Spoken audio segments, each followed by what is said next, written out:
Մեխանիկական աշխատանք և հզորություն F-ը մեծություն է, որպեսզի մարմինը կատարի աշխատանք, պետք է նրա վրա ազդել ուժ։ Բանաձևն է անհավասար է F անգամ S։ Այն լինում է դրական և բացասական։ Դրական է, եթե մարմինները շարժվում են նույն ուղղությամբ, բացասական է, եթե տարբեր ուղղություններով, և նա կարող է լինել հավասար 0-ի։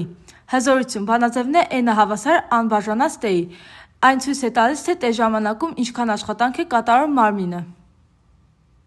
Մեխանիկական էներգիա էներգիան աշխատանք կատարելու ունակություն է։ Բանաձևն է E մեխանիկականը հավասար է E կինետիկ գումարած E պոտենցիալ։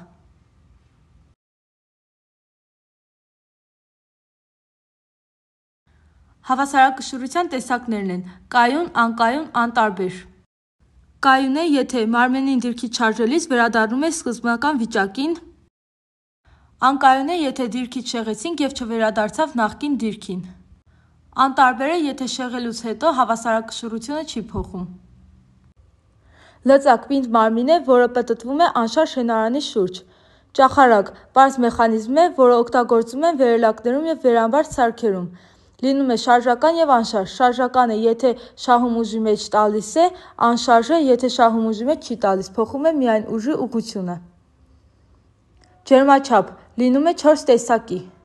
Ցելսիուսի, Կելվինի, Ռեոմյուի, Ֆարենհայտի։ Ջերմահաղորդականություն լինում է լավ ջերմահաղորդիչ և վատ ջերմահաղորդիչ։ Լավ ջերմահաղորդիչը օրինակ մետաղ է։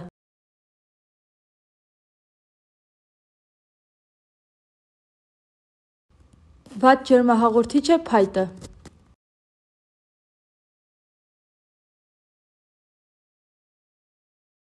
Գոլոշացում, կոնդենսացում, եռում։ Գոլոշացում հեղուկի անցումն է գազային վիճակի։ Կոնդենսացում գազի անցումն է հեղուկ վիճակի։ Եռում ջուրը գոլոշանում է և դառնում է գազ։ Ճառագայթում էներգիայի տարածման եղանակ է, տարածվում է էլեկտրամասնիկների միջոցով։ Ջերմաքանակը էներգիա է, որը փոխանցվում է մարմինների միջև տաքից սառը։ Հալում և պնդացում հալում է, եթե սառույցը դառնում է ջուր, պնդացում է, եթե ջուրը դառնում է սառույց։ Կոնվեկսացիա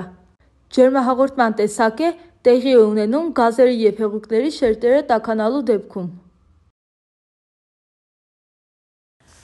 Շոգեմեքենա շոգեմեքենա կոչվում է այն սարքը, գլանը, որի ներսում ջրային գոլոշու էներգիան փոխակերպվում է մեխանիկականի։ Առաջին շոգեմեքենան ստեղծել է Իվան Պոզոնը։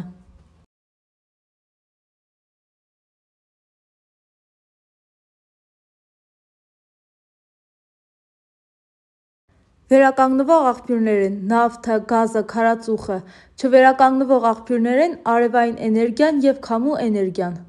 Անդրեյ Ցելսիուս ծնվել է 1701 թվականին, մահացել է 1744 թվականին։ Կելվին ծնվել է 1824 թվականին, մահացել է 1907 թվականին։ Նրանք ստեղծել են ջերմաստիճանի չափման սանդղակները՝